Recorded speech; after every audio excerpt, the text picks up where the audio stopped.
The world's largest butter dairy in Denmark produces 200 tons of butter every day. So how are they made?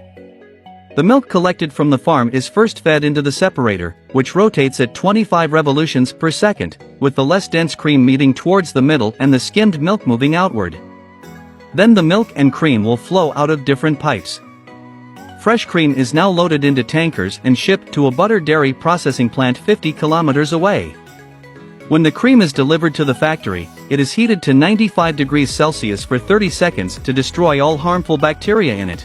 To keep the same texture year-round, they feed the cream into this large jar, heat it to 20 degrees Celsius, pop it into the barrel, and slowly cool it to around 9 degrees Celsius. This allows the fat's crystal structure to change so that its texture remains consistent. After 12 hours of maturation, inspectors test the cream for pH and texture. If the cream is too tart, it's already starting to go bad, and the entire batch of ingredients needs to be scrapped. But the liquids cannot be eaten directly at this time, they still need to be stirred. Now they pump the matured cream into the bucket, where the fat globules in the cream are coagulated together by the fragile membranes that the churning breaks down. It has 15 tons of this liquid coming out of the blender every hour.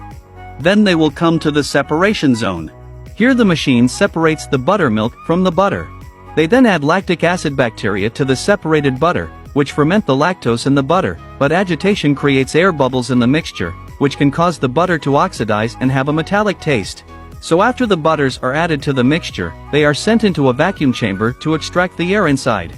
During this process, workers will observe the condition of the capsule on the side monitor. After the final packer packs the finished butters at a rate of 250 packs per minute, they are ready for sale.